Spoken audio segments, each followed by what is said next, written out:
Confronting high credit card debt can feel scary, but the good news is, if you owe $10,000 or more in credit card debt, financial relief options are now available. National Debt Relief is currently offering debt relief designed to reduce what you owe and put you on the fast track to becoming debt-free. If you qualify for debt relief, you may be able to pay back less than what you owe and save thousands of dollars. Just visit nationaldebtrelief.com. Imagine only paying one low monthly program payment you can afford and saving money as you become debt-free. National Debt Relief has already helped bring debt relief to over 550,000 U.S. consumers, earning thousands of five-star reviews and an A-plus rating with the Better Business Bureau. You're stronger than your credit card debt. Let today be the day you start turning things around. Take the first step and visit nationaldebtrelief.com to see what debt relief you may qualify for. That's nationaldebtrelief.com. Ryan Reynolds here from Mint Mobile. I don't know if you knew this, but anyone can get the same premium wireless for $15 a month plan that I've been enjoying. It's not just for celebrities. So do like I did and have one of your assistants switch you to Mint Mobile today. I'm told it's super easy to do at mintmobile.com/switch. Upfront payment of $45 for 3-month plan, equivalent to $15 per month required. Intro rate first 3 months only, then full price plan options available. Taxes and fees extra. See full terms at mintmobile.com.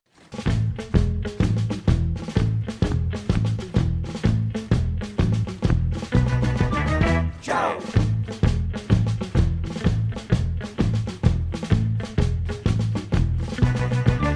Joe! Joe on Joe is the only podcast where Joe talks about Joe. And now, your host, Joe Slepsky. Hello again, everybody, and welcome back to Joe on Joe. It's me, your host, Joe Slepsky, and we are back this week for some more G.I. Joe Renegades. That is right. We are watching Renegades this week, episode 5, The Package. Which, if you grew up in Chicago in the 90s, there was a period of time when I think it was CKG rebranded themselves post-Loop, and they called themselves 105.9 The Package, as if it was like this giant package of talent. It was all talk radio, and I love Loop talk radio, in the 90s. Don't get me wrong, but the name The Package for a radio station was absolutely horrific.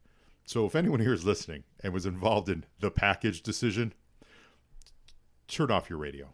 You just stop listening to radio entirely. But I'm bearing the lead here, guys, because this week we have a special guest, a frequent friend of the show, and he's also been a frequent gifter for all of our giveaways. After Action Report's very own Josh Eggebeen. Josh, welcome back to Joe on Joe. Thank you. It's nice to be back, and this time I just get to talk about G.I. Joe, and I don't have to be all hyping some book or something. You're no hyping book this week. We're just chilling. We're talking G.I. Joe. I'm real excited. Listeners, if you're new to the show, this format, this is what I like, Joe and Joe Central format. This is the format where we watch an episode and we watch it along with you. So if you're new to the show, later on in the episode, we're going to say 1, 2, 3 and hit play, and we're going to watch episode 5, Renegades, called The Package. We're going to watch that together, and Josh and I are going to kind of Mystery Science Theater it with you so you can watch along and hear us in your ear. But before that, we end up talking about Josh and what he's all up to. And if you're a longtime listener to the show, you know what the score is. You know this is the tried and true method. This is how we have a lot of great fun. And so, Josh, what we're going to do, I think today we're going to get a code name out of you. Because that's a part of this format as well. So I need to say it up top because I always forget it because it's been so long since I've done these.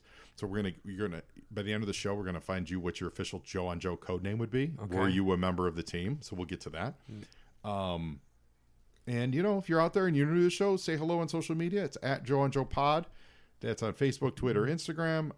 You could send me an email to joeandjoepod@gmail.com. Let me know if you want to be a guest on the show. We do it. It's real easy. We can do it online. Today, we're at Josh's crib out in, what city are we in? West Covina. West Covina. I'm not going to tell you where because it is AAR Central. But we're out here chilling, and we can do it online, and you can be a guest on the show, or just send me an email and write in and say that say hello. I love hearing from listeners. Josh has been on the show a few times.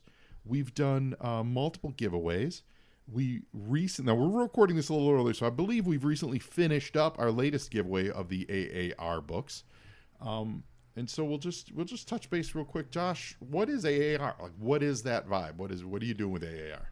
So, of course, it's short for After Action Report, and it's a series of books that are basically comic guides or character guides. So we just in December finished a Kickstarter for a trivia and activity book, which is a different book, but most of our books are detailed books about the comics, ranging from 1982 to 2022 for all of the different publishers. And we have a book on number 21, on an 80-page book on a 22-page comic that has no words. More detail about G.I. Joe 21 than you're ever going to want to know, let alone need to know. And yet when you finish it, it's a great read because you realize there's so much about that book and the lore of that book. Yeah. And it's touched so many areas of our fandom. That it's an awesome read. So I know we gave away some of those in our recent giveaway. Yeah, I mean, for number 21 is become one of the most important issues in all of comic history because of its influence in so many ways. Mm-hmm. But really, I believe it because that came out right at the 2-year mark of the toy. The toy was doing really well, but it introduced that rivalry between Snake Eyes and Storm Shadow, and I believe that particular issue saved the toy line and propelled it into what it was going to be by the time the cartoon arrived, because I think the cartoon was just arriving. Fascinating that you just said saved. Mm-hmm. Do you think is that a choice, or do you think it propelled? Well, because saved, do you think it was? Do you think it was, floundering maybe, or? Well, the tradition in the 80s was that toy lines never lasted that long. Right. I mean, 2-3 years. I mean, you look at like He-Man. He-Man was like a huge seller, and then it just bottomed out and dropped off and, never disappeared. But like their sales went way down only after like 2 years, maybe 3 years. Yeah. And, the Snake Eyes Storm Shadow rivalry that was created in number 21 is what still dominates the toy line today.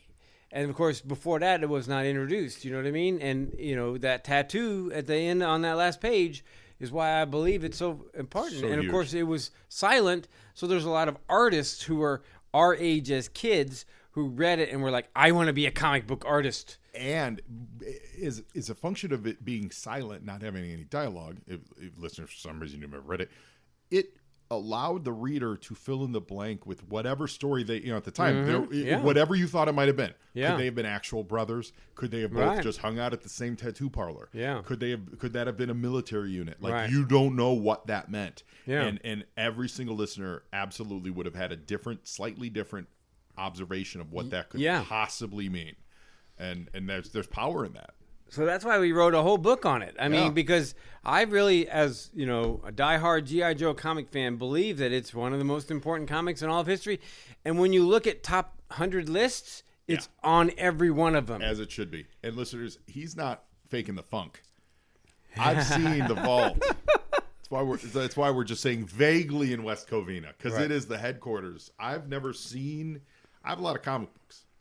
But my collection is very wide and varied. Yes. Your collection is very specific. Yes. And it is an incredible gathering of every single comic book, every iteration. Or you're still amassing it. Yes. But like you're looking at all the international books which we've talked about when we've had you on the show before. All the international books, all the crossovers, all the variations, all the small kids books, that they put out there, the annuals, and we're talking annuals in other countries, not just promo pieces that were in an issue of Ghostbusters you showed me, a British the Ghostbusters real Ghostbusters UK, which had a little 4-page G.I. Joe story in it. And your collection is comprehensive and impressive and awesome.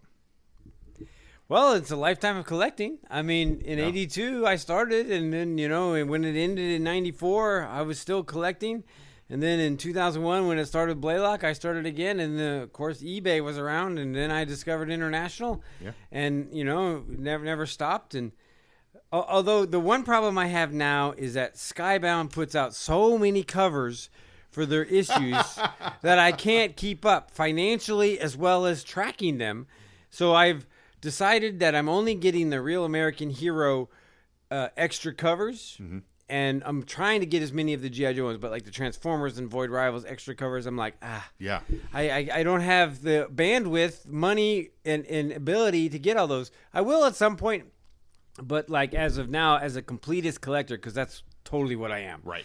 And it's been my whole life. I don't know if I shared this before, but I remember when the G.I. Joe bagged issues came out with the card in them. Mm-hmm. It was 39 to 43. I bought the bagged issue, and then I bought another one and opened it. Mm-hmm. And I realized, 40 years, 30 years later, that this was the beginning of me being a completist collector. That was the first time, because I didn't know anything about direct market, newsstand, whatever. I just got what I got from my comic shop, because I did have a pull list. And when I got those, I was like, oh, and so now, as a completist, I have everything, newsstand, direct market, Canadian prices, all that, and that's what you saw. It's like 70 boxes. It's crazy, and when you say you're not joking, completist. I consider myself a completist because I have one of each of the American issues, Mm-hmm. But like, I do not f with the multiple covers. Like, I mean, I'll buy whatever cover I fancy, Right. But like, I'm a quote unquote completist, but I don't have it in me to try to track down every cover. You've tracked down every cover because that's what your books have done too.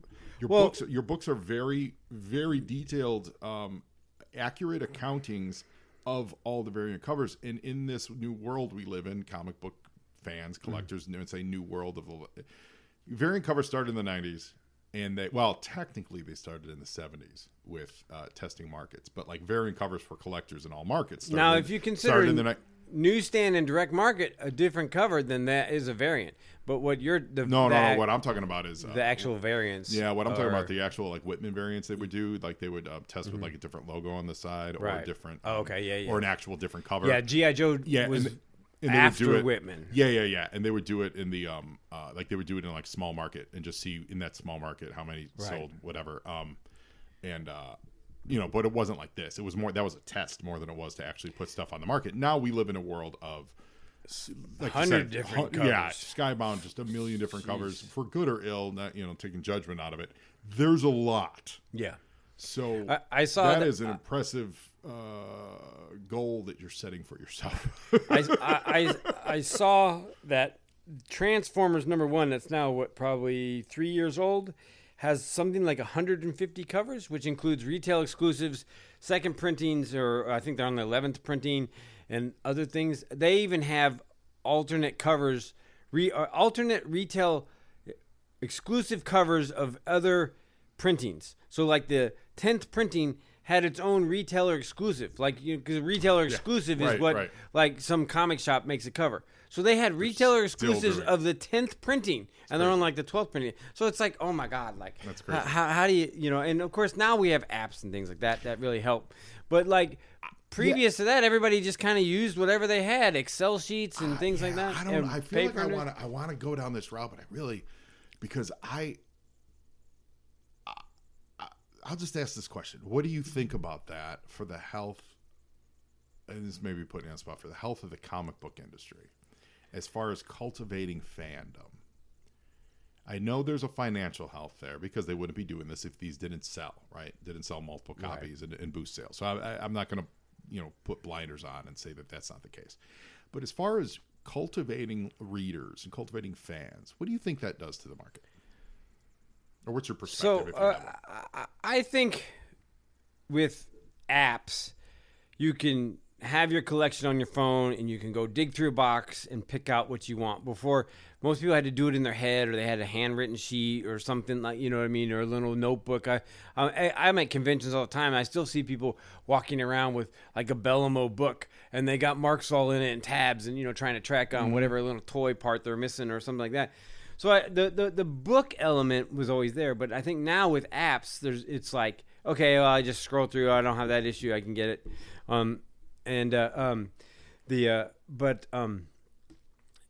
For me, I think the true answer to your question is now there's these things called key comic collectors, right? And then there's CGC, and then there's key comics that are CGC. So you get, your comic CGC'd. Everybody here probably knows what that is, but if not, it's the graded where it's in a Slab, book, yeah, slabbed, where it's in a book with a grade. It turns it into a baseball card. Right, and it has a value to that because of the cost to do it, as well as the fact that it's now preserved. Anytime you see a slab comic book in the market, it's for all you young collector kids out there trying to put your comic collection together. Anytime you see a slabbed comic book that is priced either $50, $60, or lower, like something in that range, that is not a collectible comic book, right? Because it costs them between $30 and $40 to actually even get it slabbed. You know, depending, the price varies, but for the most part, it's around that. So anytime you see like on eBay, like, oh, you get this slab for a steal at $35, $40, you are literally paying just to have what they put in to have that book slabbed. Yeah, there is no value to that comic book. Now, if you want it slabbed and that's what you want, I'm not here to judge that. Right. But like, if you think you're getting some kind of discount on a collectible book or something, you're really not. Yeah. And then anytime you buy an actual collectible book, a book that actually does have value in and of itself, always deduct that $30, $40, $50 off whatever the selling price is, and that's what the true value of that book would be. And so make that judgment when you are choosing, when you're paying for it. You know, like, is this guy overvaluing it? You know, imagine this plus the slab price or minus the slab, however you want to figure it out. Remember that. So an easy rule of thumb is $50, but you know, $35, $40 is probably more accurate per book. So that's, you know, all you collectors out there, now you can take that home and tell your parents you learned a little something about comic collecting from old Stoney.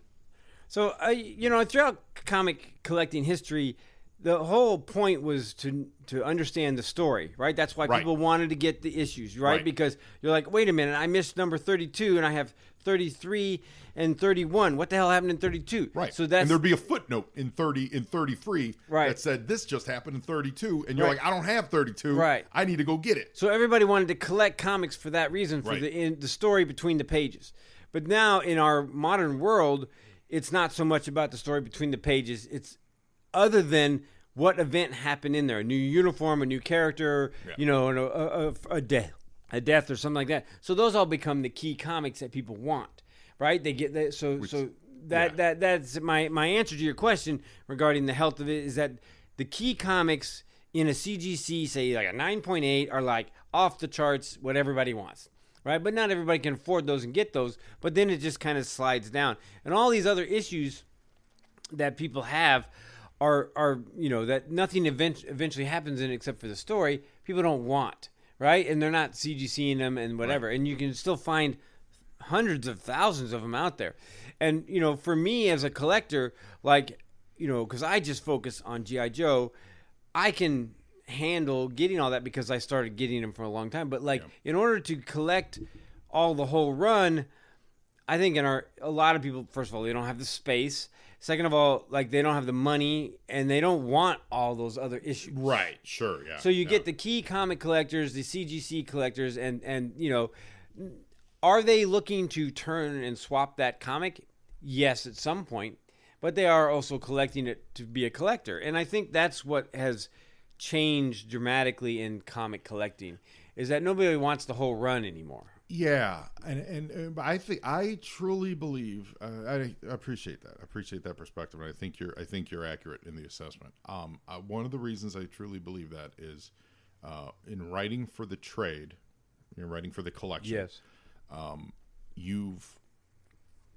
The combination of that and doing 15 different covers for each issue. And I'm not talking about second printings. If you're doing a second printing and you want to do a different cover, that actually makes sense. Right. Because it literally differentiates it, identifies it as not the original. Right. But like when like issue 1 comes out, or issue 15 and someone dies in it, but issue 15 has 15 different covers, right? And it's regular. Like every month is a different, it's 5 different versions of it.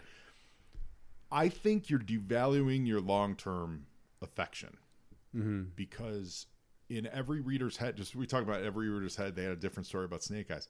Every reader thinks of that issue in a different way. Right. Because they all have different covers. Yeah. So none of those covers reflect anything that actually is going on in there. Maybe one of them does. Right. But for the most part, they don't. Yeah, usually cover A, maybe, but beyond that. That's a maybe. It's beyond that, like... So, like, if it's an issue if you look at all the G.I. Joe issues, let's use the examples we're dealing with that everyone's going to be familiar with. You look at all the issues, man, all those covers, all those Mike Zeck covers, man, they had something to do that was happening in that issue, you know. If the Dreadnoks were in it, they were on the cover. You know, if Zartan was in it, he was on the cover. Right. It may have been the second story going on in that issue, but it may have been a sub-story, but it's, you know, something's going on. You could point to them all. They all dealt with what was happening between the pages because they were trying to sell you on the adventure. It's selling you on the book, certainly, but selling you also on the adventure. And this is a tease of what's happening on the inside of the book. Yeah. And that factor, they're not covering what's in the book, that there's also 16 different versions of a comic book. So, like, I couldn't tell you what the cover, I could not tell you what the cover for issue XYZ was because I don't know. Right. Because in your collecting, you end up seeing 5 different versions of that cover. So your brain goes mush. There's also not a continuity of artists, so like there's not a huge run of. I mean, there will be like the A covers do, you know, but then every other cover is done by a totally wildly different artist, so it's not like the Mike Zeck era, or the this era, or that era. And then writing for the trade, you have multiple issues go by where nothing happens. It's all navel gazing. I find that so interesting because it's like, how can you have a comic that has nothing going on? Yeah, when you only have 22 pages or 20 now, and it's like you got to pack it full. And of there's stuff like character beats, you know. And if you're talking about like obviously, you know, you write character first and write, you know, good characters and all that stuff. Right. But ultimately, comic books are about moments. Comic books are about things that happen. They're very plot driven. You know, like I don't subscribe to the theory of.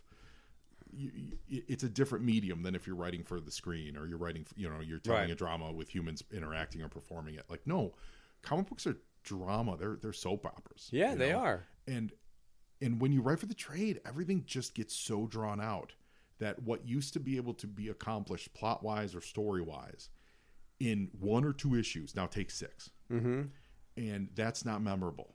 Right. You know, it's that one issue where this one thing happened, and then holy cow, next issue this happened. Right. And in the modern view of it, you've watered it down to where this is the trade that this big one thing happens. Right.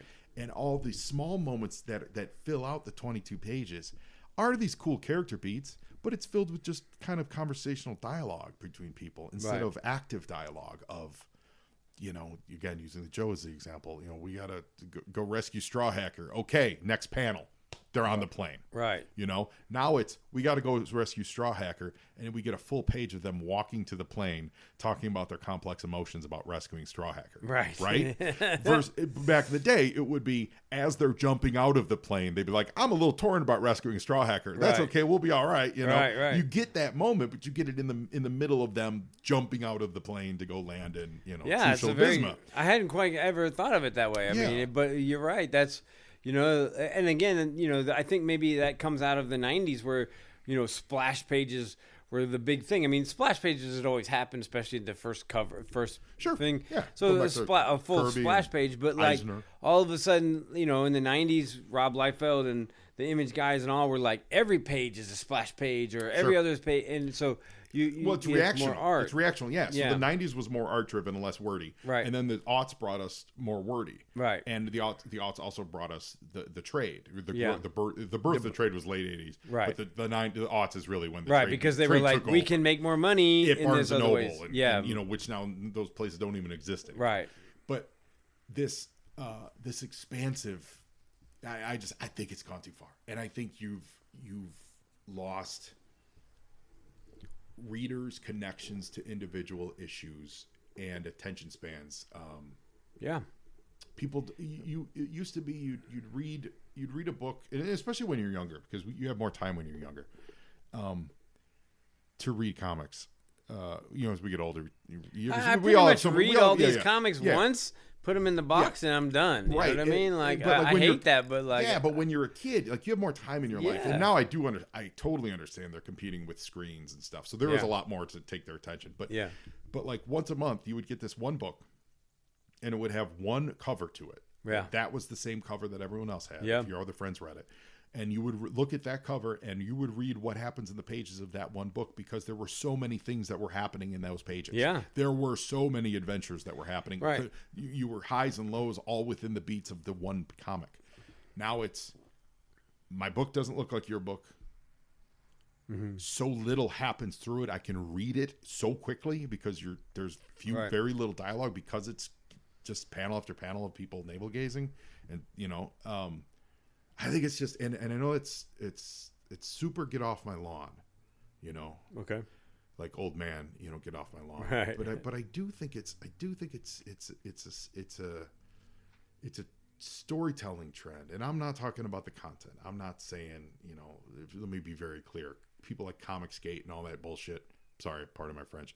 All that stuff, they're lunatics and they're not great for this community. So let me be very firm on that. Because it's not about comics used to be more macho. I love it. Like, bring in diversity, bring in whatever. Right. But the storytelling part of it, that cuts across any desire for content, as far as what the story is. And I think that storytelling part's really suffering. Yeah. And not necessarily in G.I. Joe today. No. I think like Larry's still doing it. He still has a lot of stuff happening in each issue. Yeah, because, I think in almost every comic, he's got at least 3 stories going on, almost always. Occasionally he'll do like a one-shot where it's like, well, especially back in the 80s where he would introduce all the new toys. Yeah. It'd be that one shot of all, 15 new characters and a couple vehicles, and then they, maybe they don't ever appear again. But like now in the modern day world, he definitely has two stories, and I think that doesn't fit into a trades fairly well. Correct. So you have one story, and it fits well into a trade. It's funny. So actually, I'm realizing as I'm saying this, I'm actually not talking about G.I. Joe comics. I think one of the reasons the G.I. Joe comics are doing really well right now is because they do all of this well. I think the Kirkman books, at least the G.I. Joe stuff of it and the Transformer stuff of it, does do this well. They do this well. Each comic book is a story that can be enjoyed on its own. Obviously, like notwithstanding the Dreadnought War, that's a multi-part, and that's all of this caveats with that. If you're doing a 6-part story, that's a big thing versus just a series of 6 issues that just go on and on with nothing happening. Right, but but like more mainstream superhero stuff is where my brain's at right now with this stuff. I don't really read. I read a lot of that. I read a lot of that digitally, and it's just this. It's just issue after issue that doesn't do anything. Right. And but I do absolutely think that the Hama stuff is still old school because he knows how to do it. Right. And he trained under the best, Yeah. And then he in turn trained the best. And I do think Kirkman's doing a good job with just the Void Rival universe itself. Yeah. It's certainly fun. It's certainly fun. Yeah, it's certainly fun. But I think they're capturing that spirit of things happening in the issues. Yeah. And so maybe just the final hurdle is maybe slow down. I don't even know if I'm telling. I honestly didn't mean this to like tell them how to do it. I don't. Yeah. But yeah, with all those various covers, it makes each issue a lot less memorable. It does. But the storytelling inside, though, I think is pretty solid. Yeah. But even there, the Energon side of G.I. Joe isn't having 3 or 4 stories happening at once. It's kind of maybe like 1.5. You know what I mean? Yep. Like, it's kind of like, okay, Transformers are, giving Duke depression. You know what I mean? Like, I actually don't love. I don't love it, reviewing / discussing like newer books because they're currently being made. Like, and they're humans trying to make their living, and I genuinely don't mean that. Like, I don't want to slag on specific things or whatever. And of course, but I'm enjoy. So I enjoy like Void Rivals, but I do think Void Rivals suffers a little bit from this, a little bit of dragging it out for collection stuff. Like I think so that's been a little slower for me in that regard. But I think their Transformers output is solid with this. Like stuff happens every issue. People die. People get pummeled. Yeah. And the same thing with the G.I. Joe stuff. Like for the most part, it's things are happening in each issue. I mean, the Transformers.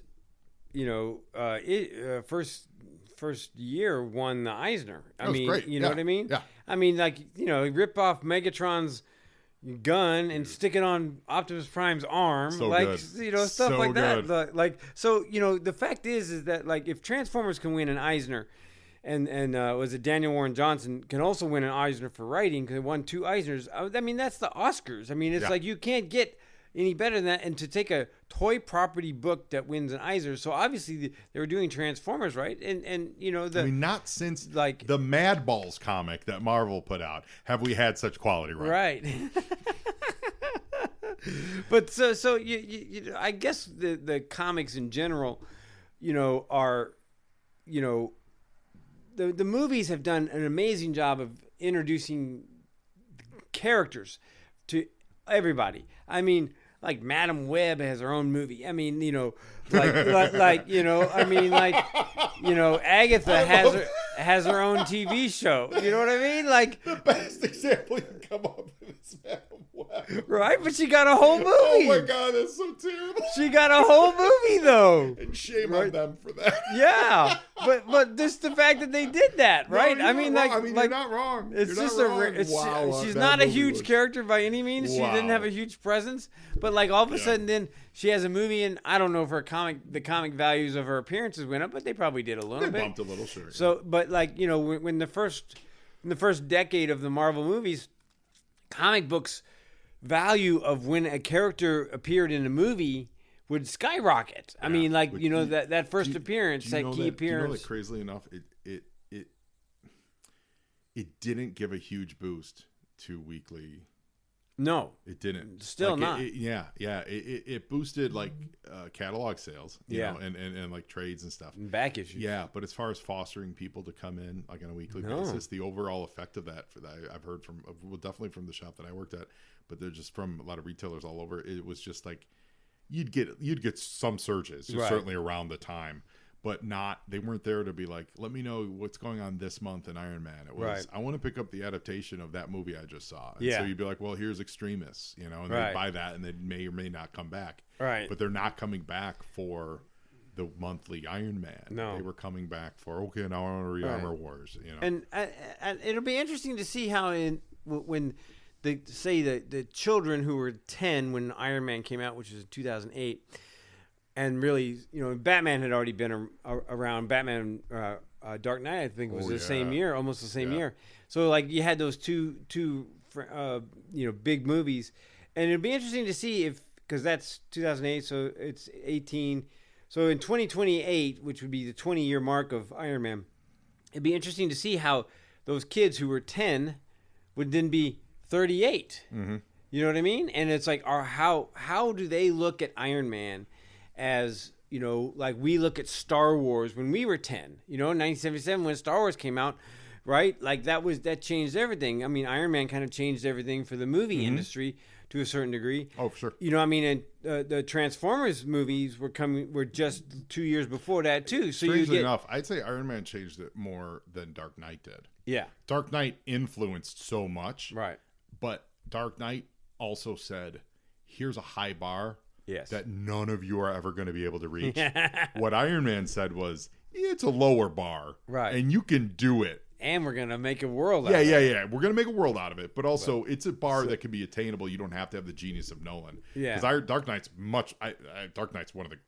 Right. Dark Knight's probably the most well-made comic book movie. My favorite is Superman. I mean... The movie. Yeah. But, like, Dark Knight's amazing. But that's also saying, Chris Nolan... the premier director of our generation. Yeah. This should elevate all of you. And Well, Iron Man is saying, the chubby guy from the movie Made can make an Iron Man movie. Yeah. You know what I mean? Exactly. Like it taught a different lesson to Hollywood. And they were like, okay, we're going to take some of the vibes from Dark Knight, but we're going to make them like Iron Man. Yeah. I mean, you know, Dark Knight has many claim to fames, but it's also the movie that changed the Academy from 5 Best Pictures to maybe 10. Yeah. Because they were like, well, there wasn't room for Dark Knight on whatever year that was. I don't even know what movie won that year. But, like, you know, they didn't even get nominated for Best Picture, and it should have. And so now that the Best Picture has, like, 10, and usually it is 10, like Black Panther was nominated for Best Picture. You know what I mean? So they have room. You know, Shape of Water can win. You know, a sci-fi movie that's, like, got a fish and didn't that win girl the next year? having sex. Wasn't that the next year that the Shape of Water won? Or within like 2 years of it? A couple of years. Within a couple of years. But something like that could win Best Picture. You know what I mean? Yeah. And it's like now there's a little bit more sci-fi things, you know, that are starting to be nominated, and they're finally kind of getting that together. So what you're saying here is it's a shame that Madam Web didn't get more Oscar nominations.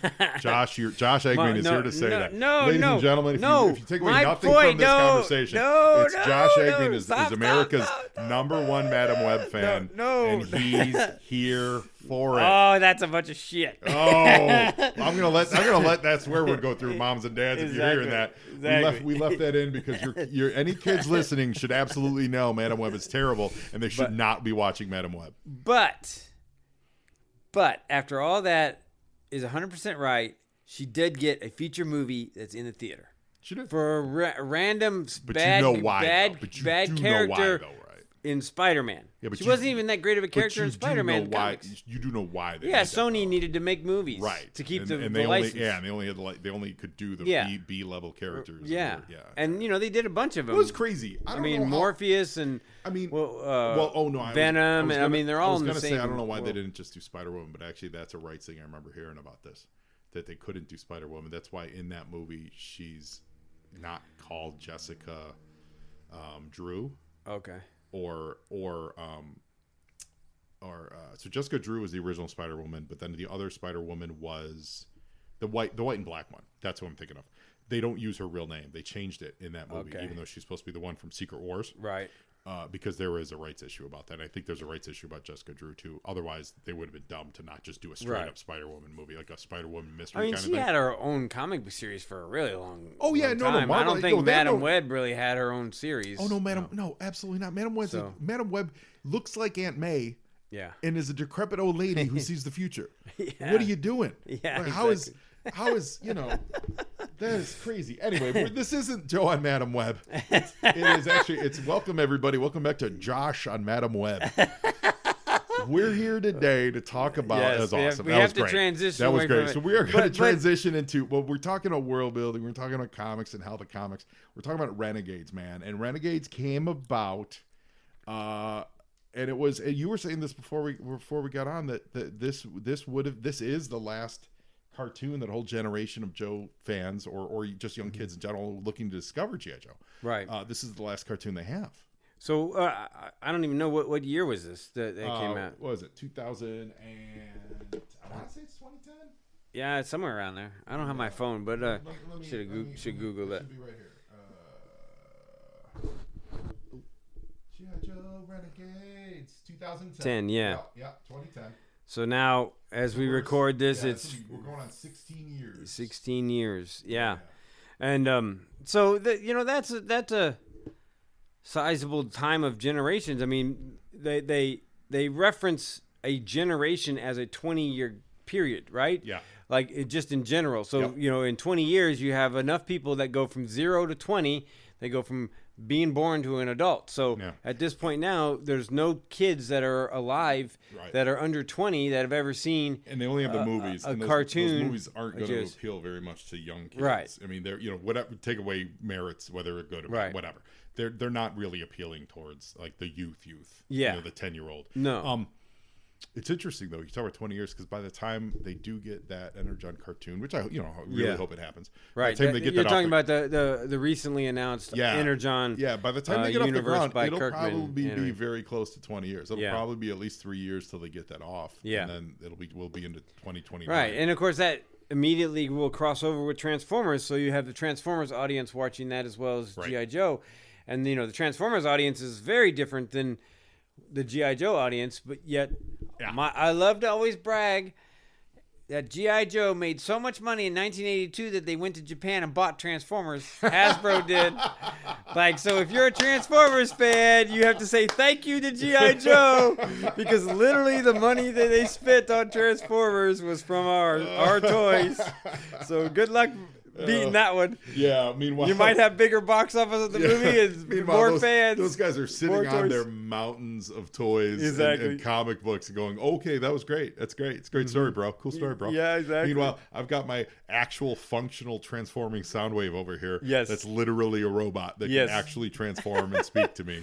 You guys enjoy your... hey, but Soundwave transforms into a thunder machine. He does. He does. So we do have G.I. Joes that G.I. Joe vehicles that transform into Transformers. Yep. His Tank Megatron. Love it. Bumblebee Stalker. And then there's Bumblebee. Sergeant Slaughter's Ostriker. Triple T, yes. And that's Cup. Triple T is Cup. So there's 4. There's 4, yeah. So that's good. It's all exciting. And that the thing is that Transformers animated, between the cartoons and all, have always been bigger than the comics, right? For that, and Transformers, like the Transformers 1 movie that just came out was awesome. Oh, that movie was great. And they dumped it in September, the worst month to have a movie in a theater. That entire marketing team should be fired. Yeah, they should have been, because that should have been a July 4th movie. Yeah, it was marketed or Thanksgiving terribly. Yeah, marketed terribly and released. Everybody loves it. Everybody loves it. So Transformers can get cartoons right. You know what I mean? They've been able to get it right. And G.I. Joe, I think, even the animated from the 80s was beloved, and the animation was pushing the envelope in terms of what they were doing. I like the Transformers cartoon a lot. But what I really liked is, like, season to season, their shifts in characters were awesome, because it was, just very much like G.I. Joe, where it's the it's the new roster, it's the toy for that year. But, like, they were doing the units, like, so G.I. Joe had stuff like Night Force and Tiger Force and stuff, but those were repaints of, these were brand new units, aerial bots and Stunticons and like that, and Dinobots. Like, that was like, it was units of people, but fresh brand new characters that you're just exciting. It's exciting to watch them. Just is. And then visually it pops differently on the screen. Right. And then they do the movie, and then they come back and it's a whole new world. Like, they're fighting randomly different people. Like, they really, I think they did with the Sunbow Transformers cartoons, they really did more change than the G.I. Joe stuff ever did. Right. Ever. And who knows what they would have done had they survived, not gone to DIC. There's always they talk about they were going to pick up after Koala and all that stuff, and that would have been amazing. Right. But, like, they didn't do it. So not having that, right, G.I. Joe doesn't have that element of change that the Transformer cartoons do. And so I do like going back and watching those and enjoying that for variety's sake. So, but anyway, we got to get to this. Okay. So the thing with Renegades is that look, we're gonna wait. We're gonna hold on that. Okay. Because we're gonna get to it, and we're gonna talk about this over the show. Okay. All right. So listeners, you're out there. First of all, Josh Eggebeen, absolutely. Josh, where do they find the AAR report? AfterActionReport.net. You can buy all of our books, which are 9 books: comic guides, character guides, a trivia book. The character guides are called Command Files, and that covers the entire G.I. Joe team, written by Greg Augustin. And then we have 5 books based on the comics, and we do have one that's a Transformers G.I. Joe checklist book, so it covers all of the G.I. Joe and Transformers comics just as a list from 82. So if you're a 84, completionist, these are the kind of books you want to get. It's going to tell you everything you need to know. Also, I don't know, as we're recording this, we're not sure when, like, the next book is going to be announced, and we're not primed for that. Yes. But you guys do them on Kickstarter. So when they do those books, you also then give people the opportunity to buy any books that they may have missed. So you can go to AAR.net. AfterActionReport.net. AfterActionReport.net. AAR.net is some kind of construction company. So you're not going to find what you need there. Go to AfterActionReport.net, and you can buy the books there. Or if you're paying attention to it, and they're like, we're doing a new Kickstarter, you can always buy their books in arrears. Yes. And get caught up on it. And one of the other things I want to say about when you do back these books, no one is more generous with extras and bonuses when you do these Kickstarters. Like, we're in, where do you call this? AAR Central? Headquarters. HQ. And you've got your wall adorned with all these bonuses and extras, and you give them to me. So when I've done my giveaways, I've given them away to our listeners too. But there's all these great posters by different artists of all types, and you guys get them all printed up. Yep. And they're just slid in. They're just included. It's all our cover art. Yeah, it's cover art. It's posters. It's spreadsheet stats of the teams from the command files. A poster for the chain of command. Yeah, the chain of command stuff. We call it the location posters map of the cover, which is where all the G.I. Joes really cool, and these stationed. are great. Yeah, if you're someone who likes to put, like, artwork up in your office or your around your workspace to get you inspired and get you going, these are perfect for that, because they're a nice glossy paper. And no one is more generous when it comes to the Kickstarter stuff. When your Kickstarters show up, it's always you do bookmarks and postcards. Yeah, there's always thank you notes. There's always an overflow. Yeah. So I want you to know that we all appreciate that. And listeners, you don't be surprised when you get one of these and all of a sudden there's just all this extra stuff. You're like, I didn't order that. Right. And you're like, no, you didn't order that. They're just giving it to you because they're awesome. Yeah. That's the nature of stretch goals, but also, a big shout out's got to go to all the different artists that have created our covers. We have a front and a back cover for every book that's original art. Now, the Command Files, it's a wraparound cover, so that counts as one. But at this point now, I think we're like 18 original things. We had a dust jacket and all kinds of stuff.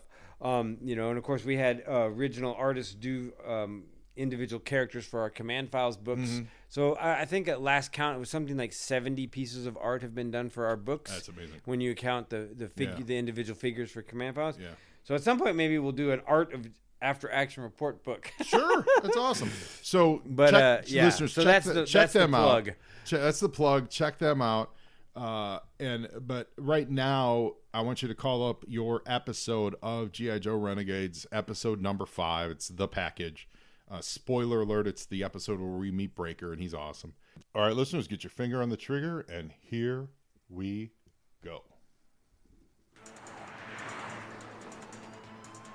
So most of these episodes, Josh, so far have really started with like a chase. You know what I mean? It's usually this show, because they're on the run. Yeah, the show's really serialized like that, which is cool. It's like the Incredible Hulk model, or most of the action '80s shows where they're on the road somewhere, they run into another town, they run into some trouble, right? So at this point, the last episode, Flint and Jay had caught up to the town they were at where they fought the Dreadnoks. Okay. They defeated the Dreadnoks. And they were like, oh, we got to go hot on their tail. So this kind of picks up from that. But it's the way they do it, it's very modular. So even if you don't know that, the one episode end, if most of the episodes end with we got to go get them, and then most of the other episodes end with they're on our tail, right? You don't necessarily need to watch them 100% in order. Right. You just get the gist of it. So I think that's a really smart way to do this, It kind of gives it continuity, but it also lets it be modular.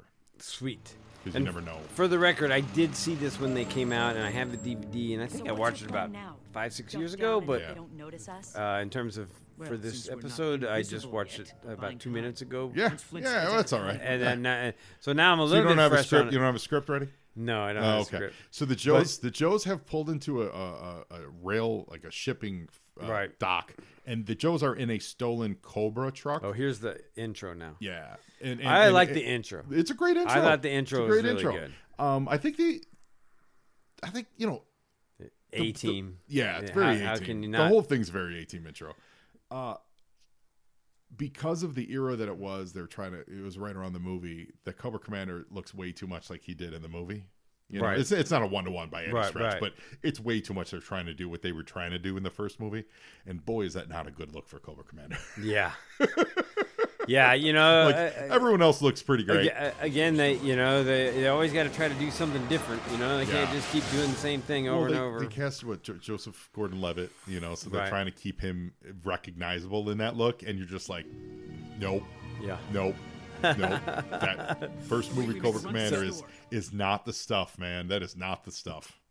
So we find out that maybe this truck has a chameleon mode. Right. So they go from looking like a straight up Cobra one to an SSS market, which like hiss, like right. And this is I remember from this, like, this was one of the cool points of this whole show, was this vehicle that they could use all kinds of do all different things with. Yeah. You know what I mean? I'll say this though, and it's almost not clever. It's not that transformed. No, it still looks like the same truck. It's just got a different paint job. Right. And like at least in that particular frame, Lady J and Flint are looking to the right, and the truck is to the left, so they're not looking at it going, oh. Right. I do wonder if that was like a consideration when they were storyboarding it, of like, okay, we can't.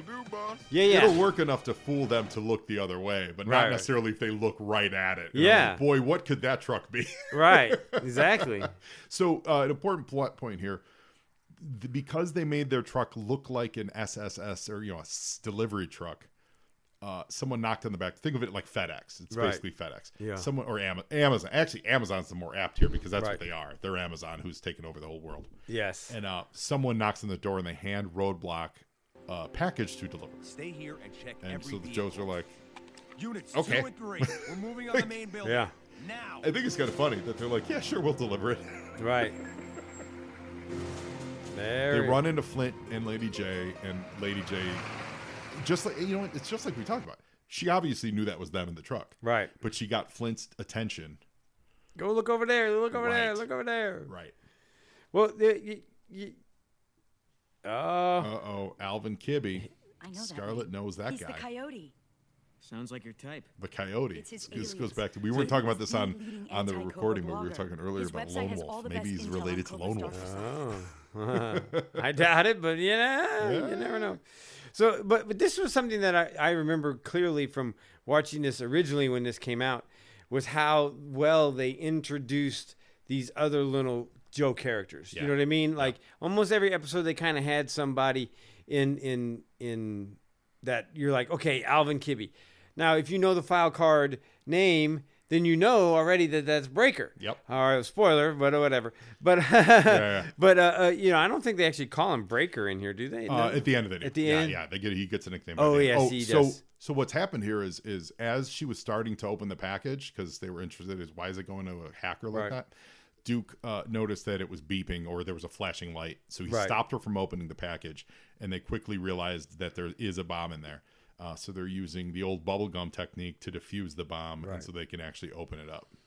Because there was a little, like a tripwire switch that if the lid came off, the bomb would have blown. So he used the bubblegum to keep the lid from the little tripwire from being tripped. So now they go, well, why was Cobra trying to blow up Alvin Kibbe? What's up with that? Sure, you didn't see them. Yeah, and technically, shouldn't it have been Tripwire, who is the ordnance? My number's on the back. Does have experience with defusing bombs? Well, yeah, there's no real defined bomb diffuser in the crew. So Flint just showed the Joe dossiers to the FedEx guy who gave them that package, and he did recognize Roadblock, but he didn't tell Flint. He called Cobra, to be like, "Hey, man, the Joes are here. Something's up." And so they then in turn called Major Blood, and by the way, Major Blood. A more fully intact Major Blood than we're used to seeing at this point in time. But with accent. Lady J has an accent too, which I'm not terribly familiar with, but like it should be a New England accent. Well, I think we settled it in this case. In this version, she's like New York Puerto Rican. Hi. Like that's the vibe we get from this. New York Puerto Rican. She's got like a New York kind of a Puerto Rican vibe to her. And now we have Alvin. And Alvin shows up. They're at his college dorm. Alvin is 100% giving real Ghostbusters Egon vibes. Oh yes. Do you see that? He needs anti-Cobra. Yep. Yeah, he's got the round glasses, the high hair. Yep. Yeah. CEO being part snake. That is fact. And he's see, there you go. He's like a conspiracy theorist. Like he believes in snake people and all that stuff. Scarlett can't believe it because she thought Alvin Kibbe / what's his name, Coyote, would be more, tough guy, right? That kind of a thing. We're here to help the coyote. The other thing they have to do with this type of serial storytelling is and this is very much comic book. It's very much soap opera. You take 2 steps forward, then you always usually take 1 step back. So like, I think they already had this in the car, but maybe it's later with Roadblock where they say something like, "What do you mean Cobra's trying to take over the world?" And one of the characters has to be like, "I don't know. I shop at Target a lot. Like I shop at Cobra Mart a lot." Right. So they have to kind of reinforce it for the viewer that there's a little bit of a skepticism, and which is weird because if you watch every one, you've seen these dudes like they get shot at by Cobra. You think after one experience like that, they'd be like, "I know everything they touch is evil." Yeah. But the kind of storytelling you have to massage it to get there, because to keep the illusion why going. Cobra wants you in 1,000 tiny pieces. Are you sure? Yeah, Rushing about is necessary. By being able to make this in 2010 as compared to, in the past, like we were talking about earlier, like you can introduce all these kind of this technology. Yeah, so he created relatively real. Yeah, he created a scanner. He created a scanner. Yeah. That's what Cobra wants him for. Yeah. I love that Snake Eyes just showed up in their van. Yeah. And he hadn't been in the episode yet. Right. So he's been there the whole time. Yeah. And we didn't know it. It's some of the best. Like, I love that usage of Snake Eyes in this. He just shows up. He's not hanging out with the team, but he's in the room. He's got to do a little hand signal, and Scarlett gets it. Yeah, so we had a little commercial break there, and Major Blood is hot in his scanner's hard drive might be enough to expose at least some of Cobra's criminal activities. Yeah, so that scanner's going to expose Cobra. I don't know how to say this, but the scanner is temperamental. Okay. Whoa, So of Buzzkill course it's not McBrick. perfect. Lady just said the scanner was gold. I've tried every hacking technique there is. If I can't break into it, no one can.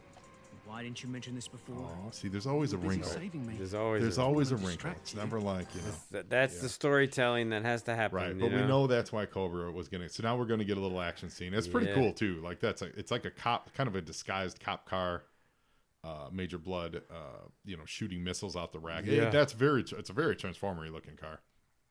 So we're gonna get some action here. So, Josh, one of the things I love to do on versions of this show is to teased you with this earlier is get a code name out of you. Oh, so okay.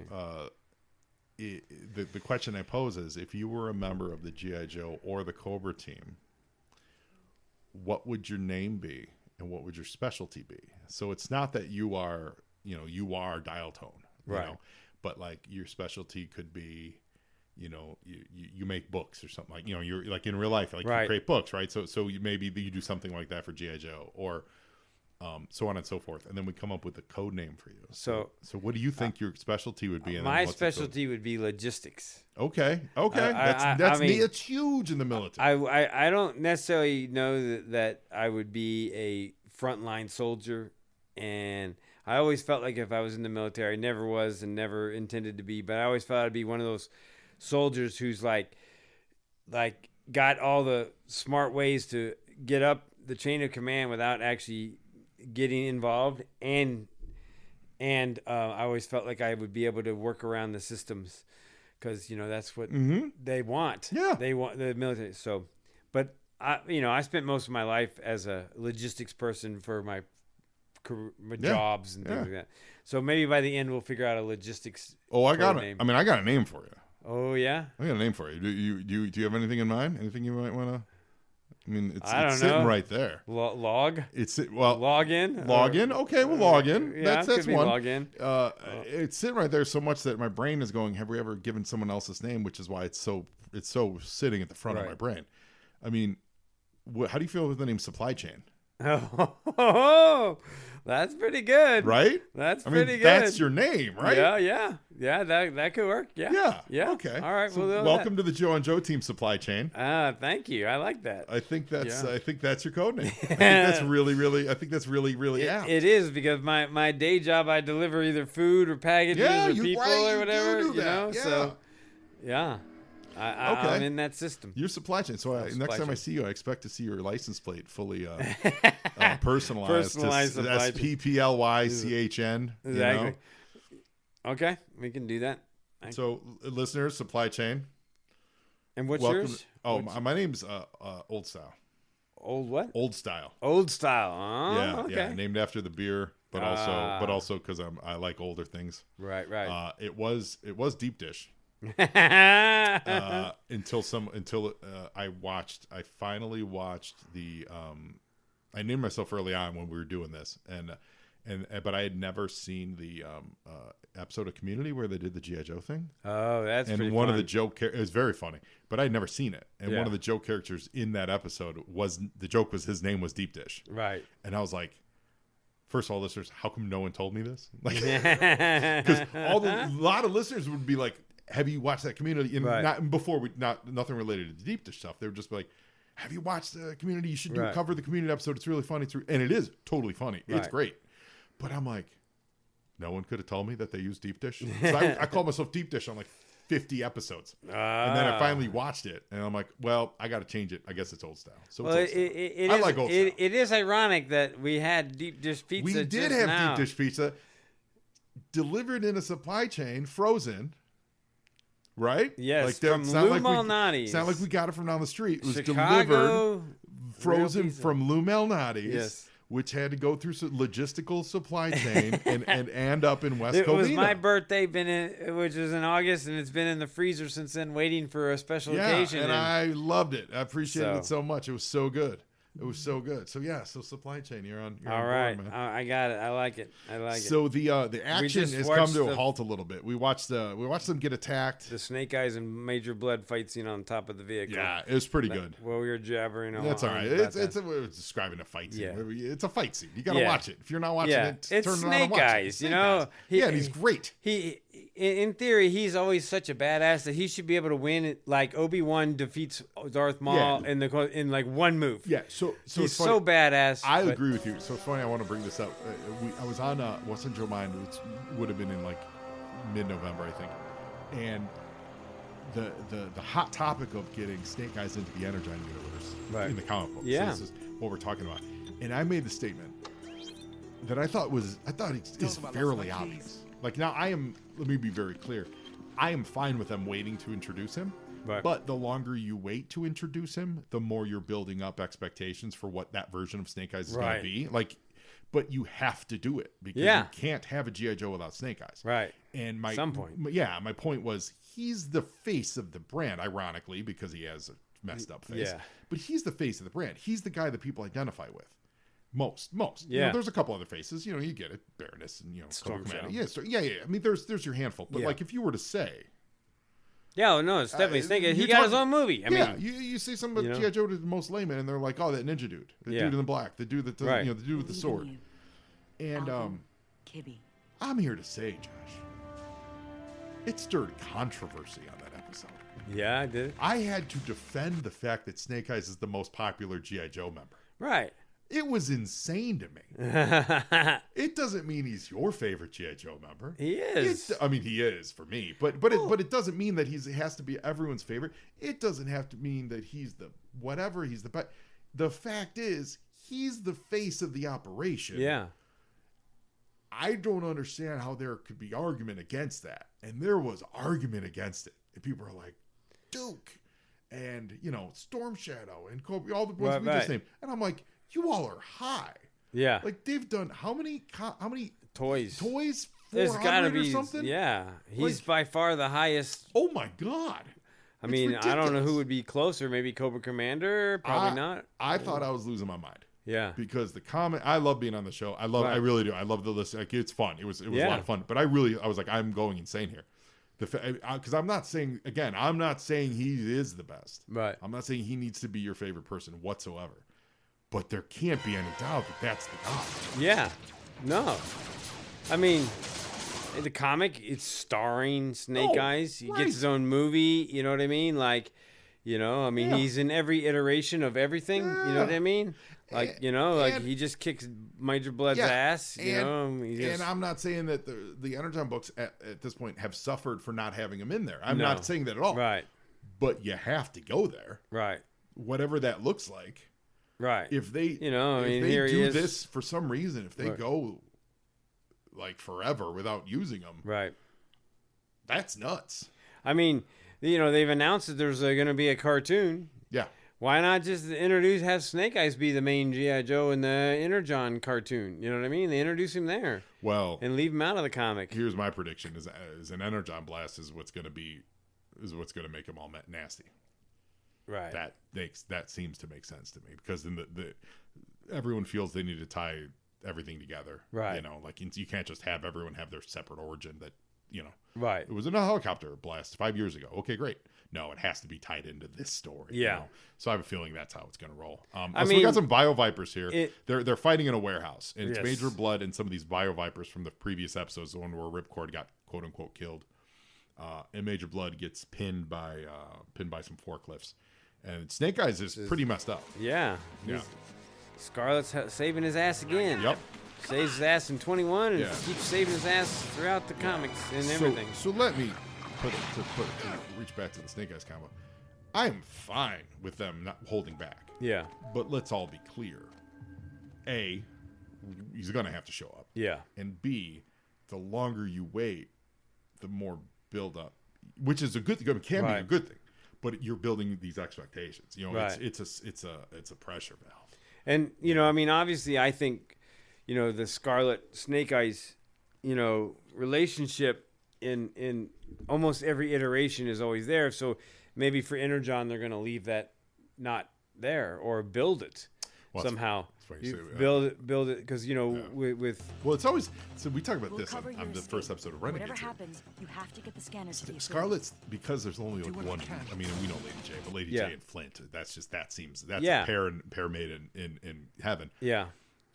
But like Scarlet always has to get paired off, and it's just a little weird to me. Right. Because on this show, in one scene, she's with all of her paramours. She's with Duke, Snake Eyes, and Ripcord. Oh. And I'm like, right. how many? It's always about who's Scarlet dating, and I'm like, can we get one version where Scarlet's just not dating anyone? Right. Like, I'd be fine with that. Where Scarlet's just Scarlet. Well, maybe that's the Energon, because I mean, well, she had her own series, but I don't think she's a. No, she was a Jinx in that series. Well, I don't think there was. They were just friends. Sure. Was there not? Sure, they were just friends. They weren't implying that they were gay, were they? Oh yeah, they were. Oh, I didn't read it that way. Really? I just thought they were friends, longtime friends, because they had been in college together. I didn't. That's not. I mean, that's not how I read it. Oh, really? Whatsoever. I do think they left enough leeway to leave it out there. Right. I just thought they were friends. No, I read it really? as more than friends. Really? Yeah. I mean, because you can be roommates and not. Whatever. Totally. So, I mean, isn't that what they were? I mean, I'm not 100%. My memory on her. Reread them. Okay. Reread them. Yeah. All right. And I'm not saying that's a criticism of them. Right. But my criticism is it's always about who's Scarlet dating. Right. And I'm like, it would be a little refreshing to just not actually deal with that. That's true. That's true. So yeah, maybe they won't even. Let's explore the dating life of like Roadblock. Right. If we need a romantic lead in the universe, do it with someone else. Right. It doesn't have to be always with Scarlet, but it's always Scarlet. Right. And I know that may sound. that may sound dumb and naive. I don't think in any iteration ever in anything G.I. Joe has there ever been a gay character. Has there? No, not that I know of. I mean, not outwardly, no. So blood's the Joes escape. damage. Major Blood now has lost his eye. They don't show it, which is cool. But the next time we see him, I'm sure he's gonna have the eye patch on. Right. There was he was gonna blow them up with a missile, but the building exploded first, and they used that package from the beginning of the episode, which is a cool callback. He then lied to Cobra and said he lied. He straight up lied. Yeah, because they didn't get blown up. He knows they didn't get blown up, but he said they got blown up and they got away. But here we go. How about Breaker? There you go. Because if he can't break it, no one can. Well, the little scanner, real quick, the little scanner they had did get destroyed, so they're not going to be able to use that. But they're going to bring Coyote/Breaker. They're going to bring him into the team, and he's going to help them fight Cobra. Yeah. Well, the fact that you just gave me a nickname of Supply Chain or code name is pretty appropriate because that's part of what the main story of this was about in the whole warehouse and everything like that. Yeah. See what I'm saying? We said earlier with the end credits, they're done on Photoshop. Yeah. Yeah. There's nothing fancy. They spent no money, which is fine. Right. I want to see all the money in the room. The script coordinator, Marguerite, is a big Transformers writer. She got a. Oh, nice. I didn't realize 2010. I guess that would have been in the IDW era. Yeah. So she was you're right. I know. I can't Scott, remember. Marguerite. Yes. If you go back to her credits, she's the script coordinator. So they had the Transformers comic writer in 2010, which would have been IDW era. Mm-hmm. On the cartoon. So you asked the question. Honey Joe Margarita Scott is her name. Honey Joe's gay. I don't think so. Not outwardly. No. That I can recall. I think there were. Let me think. Were there any coded? And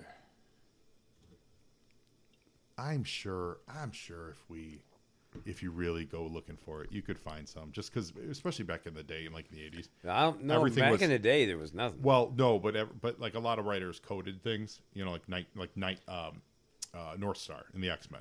He was coded. I don't think Hammond was even thinking that way. Oh no. I'm not saying that he was. Right. What I'm saying is, in comic books in the 80s, in order to get some of that across without being overt about it, writers would code things. So, like Mystique and Destiny were coded gay, but they were never explicitly stated. North Star was coded gay, never explicitly stated until later, in the 90s. Right. So, no. The answer is no, I don't believe so.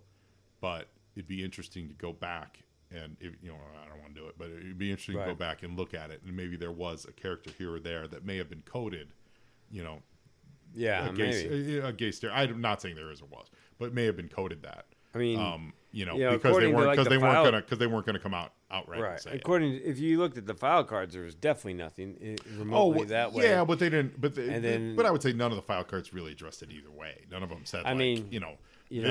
In the cartoon they do some cross dressing. Well, yeah, right. But none of them. I mean, they didn't. The only dating, like I said, the only dating stuff is ever with Scarlet and whoever, and the Baroness. And the Baroness and whoever. I guess in Mainframe and Zorana. Right, and Flint and Lady J, and then later on Shipwreck and CoverGirl. Yeah, that was fun. That one works. Yeah, but yeah, I don't know. Who knows? Who knows what the future holds? Statistics show us the statistically population-wise, Josh. The answer is yes. Yes. Well, that's the thing, and Renegades here kind of shows the characters that they chose. Tunnel Rat and Roadblock and Duke and Scarlet, and Snake Eyes. You cover the basis there. Oh, yeah. You know what I mean? Sure. Yeah. So and those characters' looks and styles aren't new. You know what I mean? So they weren't converting any character, right? To anything in that way. So that's again the choices that they made. Yeah. For Renegades. Yeah, and it's also. It's also get the little diversity, but it's already there, yeah, so it's not forced or anything like that. It's also a kids' cartoon, right? Like of what Right. And let's tell the military story. Let's not in any direction. Yeah, this is the thing that one of the things that I've always I remember as a kid being confused about was like the character size, because all the G.I. Joes are 3 3/4, but yet in the cartoon they were different sizes, and so my toys were never matched. And in the comic they were mostly the same size. Roadblock was bigger, but then now with classified toys, they do the different. They do size. Different scales. Yeah, they do. Yeah. So Roadblock is bigger, and Tunnel Rat's a little smaller. I mean, that's awesome. And I always thought that was like, okay, that's really awesome now. Again, that's a form of cost and style and ability to make the kind of differences. Yeah. Well, back then they also all had to fit in specific cockpits. Yes. And specific vehicles. Right. Now, one, there's very few vehicles for that size that they would even need to fit in, and two, if one of them can't fit in it, oh well. Right. You still and that would only be Roadblock pretty much. Back then it was like you had to make sure everyone fit in everything. Yeah. And that was a big deal. Yeah. Especially as far as like costume pieces. You know what I mean? Like it couldn't be too, like they couldn't have giant shoulder pads because that wouldn't fit in the vehicle. So you had to pare it down. So even though if you were drawing it in the cartoon, they had this ornate look, but you couldn't do it on the action figure because it would not fit. Right. Or it had to be an accessory that could be put on like they would compensate with it or something like that. Right. Well, Josh, or should I say supply chain? I like that one. Yeah, very exciting. Thank you for having having me in your home. Thanks for coming to being on the show. See the collection, and it's mostly me looking at it or scanning them or putting them in books and whatever. But every once in a while, somebody comes by and it gets to show off. Always hard to work on something, and I appreciate it so much. It's nice. One final, I guess to get your final thoughts on like this episode of Renegades and just Renegades in general. You recommend? You like? Well, as I said earlier, I haven't seen these in a long time, and my opinion of any G.I. Joe story is that Cobra should never win. Okay. Right? I don't like these stories where Cobra is like the overall dominating, like control everything. There's like Larry Hama did it in like 156, Cobra took over, and there's a World on Fire comic series, and it always kind of seems to be that Cobra wins or like they're the controlling thing, and I don't like that storyline. Yeah. So, and of course that's the whole basis of this show. So I'm starting off like not liking that storyline because of that. Because I don't want Cobra winning. I don't, you know what I mean? Right, like, I do know what you mean. G.I. Joe. G.I. Joe is always supposed to win. Yeah. And so, but in terms of if I can divorce myself from that thought, it's very entertaining, right? I mean, and of course, being the last cartoon that we have, there's nothing else to compare it to modern in terms of art style or anything like that, right? I mean, and so I think I think it looks good. Yeah, it's a little. I've talked about this before. I think the color scheme's a little drab. For my taste, it just so that no one individually pops. Right, trying to go for a more realistic look. Yeah, there's not a lot of memorable popping. And the fight scenes aren't extremely kinetic, which is a lot of animation these days. Fast, slow, and hi-yah, and all that kind of stuff. So the fighting, especially that Snake Eyes Major Blood scene, was just pretty cool. It was cool. But it wasn't like super stylized or anything. Yeah. And I think that's obviously a choice. You know what I mean? Also, I think one of the big differences is the score too. Okay. Versus like the old stuff that we like. The old one felt like the score was always a choice for the moment, where this feels like they have it. They have their score and they just overlay it in moments. Other versions of the theme, there's so many variations, and like when you listen to that soundtrack album with all those tracks, like there were so many versions and different scores within the score, right? That from scene to scene, in one episode, it really brought your emotions up, right? In most of the stuff you're talking about, the Real American Hero, Sunbow, right? Sunbow stuff, definitely. DIC was terrible, it's score wise. And then with this stuff, it's a fun score, but it's all variations of one score, right? And so it's different sections of that score peppered throughout, and I think that doesn't make it feel as dynamic or as exciting as the Sunbow stuff, regardless of whatever the animation is. Yeah, that score really does something when you watch the old Sunbow stuff. It sets the mood. It gets you excited or slows you down or picks you up. It does what a good score does for any piece of any piece of art. So I do think that's one of the things that back I then hope they address. It wouldn't have been created in a computer. It would have been a real orchestra playing those real instruments. Whereas I'm sure for Renegades here, it was all digital. Right, exactly. You know what I mean? I hope they do something like that in whatever the cartoon looks like. I really hope that they try to capture more of that sound of scoring each episode versus just laying a soundtrack in.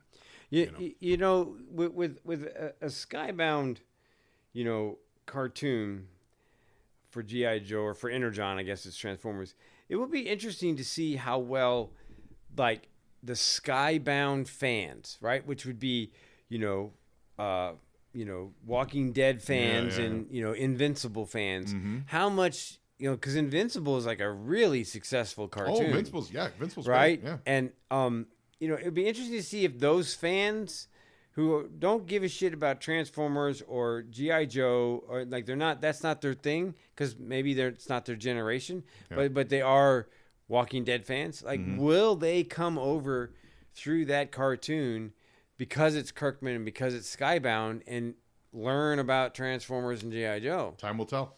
You know what I mean? Yeah. And it's like, if, this is something that we all talk about at every convention I ever go to, is like, who's coming up after us for G.I. Joe? Right? There's not a younger generation. No. And, to a certain degree, some of the Gen X children will be like, well, my dad had all these toys. I like these toys. You know what I mean? So there's a little bit of that element. And, there may be a lot of Gen X children are like, high school to college or somewhere in that area. With $25 to $30 toys sitting on the pegs. Right. That's not going to And the collectors buy them all before the kids can even get them. Exactly. And that's not going to engender youth. Right. Collecting. So maybe you've introduced a conundrum that we don't have time to talk about, Josh. We got to wrap this up. Okay. So listeners, I appreciate you so much. And Josh, I appreciate you so much. Oh, man, it's great. Thanks for coming. And man. It's always fun to talk to you and hang out. I agree so much. It's always great to have you on. So listeners, go to afteractionreport.net. Yep. Get whatever you need. need. Check out their books. They're all there. And just follow us on socials and do all that stuff. And Yo Joe and Merry Christmas and all that stuff, right? Yep. Because we're probably in the new year at this point. My new phrase I like to say is Yahoo and Yo Joe. Well, the phrase we like to say on this show is now you Joe, and Joeing is half the battle. All right, that's a good ending.